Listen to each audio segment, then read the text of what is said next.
Hello दोस्तों, Trilok innovation channel में एक बार फिर से आपका स्वागत है। दोस्तों, क्या कभी आपने सोचा है कि स्पीड क्या होती है?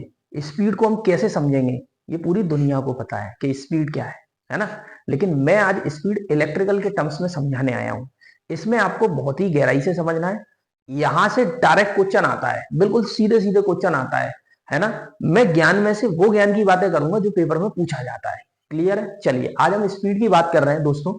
तो स्पीड में मैं ये बताना चाह रहा हूं कि स्पीड को इलेक्ट्रिकल सिस्टम में दो जगह लेके गए, एक एनएस और दूसरा एनआर। ठीक है, एनएस होती है हमारी सिंक्रोनस स्पीड, इसको हम क्या बोलते हैं? Synchronous speed.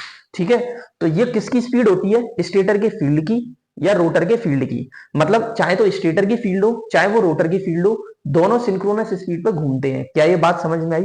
अब हम बात करते हैं एनआर। एनआर किसकी स्पीड होती है? एनआर दोस्तों रोटर की स्पीड होती है और रोटर के शाफ्ट की स्पीड होती है।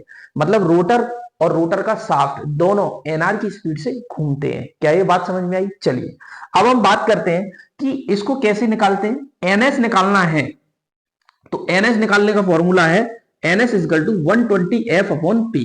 क्या ये बात समझ में आई? क्या ये पॉइंट क्लियर हुआ? अगर मुझे एनआर निकालना है तो एनआर बराबर क्या होता है? 1 माइनस एस इंटू एनएस। ये मेरी रोटर की स्पीड निकालने का फॉर्मूला हो गया।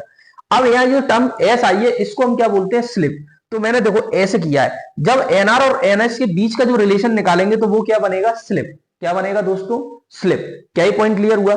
चलिए, तो यहाँ एस बराबर एनएस माइनस एनआर, ये डिफरेंस स्लिप कहलाता है। अगर परसेंटेज स्लिप निकालनी है तो NS minus NR upon NS into 100, ये परसेंटेज स्लिप निकालने का फॉर्मूला है। अब हम इधर बात करते हैं, अगर स्लिप की वैल्यू 0 है तो एनआर किसके बराबर आ जाएगा? एनएस के। सीधा जहां 0 रख के देख लो, है ना? अगर आपकी एनआर स्लिप की वैल्यू 1 है तो एनआर की वैल्यू क्या है? 0। अगर इसको 0 कर दूंगा तो इससे कटने के बाद एस बराबर 1। 0 से 1 के मोड में अगर स्लिप है तो आपका मोटरिंग मोड है। अगर एस की वैल्यू 1 से ज्यादा है तो ब्रेकिंग मोड है। एस की वैल्यू 1 से कम है तो जनरेटिंग मोड है। मतलब स्लिप अगर नेगेटिव है तो क्या होगा? जनरेटिंग मोड होगा। और स्लिप अगर कैसा है? पॉजिटिव है तो क्या होगा?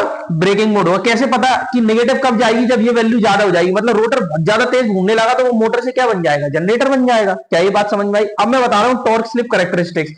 तो ये होता है लो स्लिप रीजन, एस बराबर 0 पे, तो torque directly proportional to slip के होता है। अगर हाई स्लिप रीजन है स्टार्टिंग के केस में, टॉर्क स्लिप के इनवर्सली प्रोपोर्शनल होता है। मैंने ये बात सीधे सीधे बता दी है, ज्यादा दिमाग नहीं लगाना। आप बार बार मेरे शॉर्ट्स को देखना और आप इसको पूरा करना। थैंक यू दोस्तों।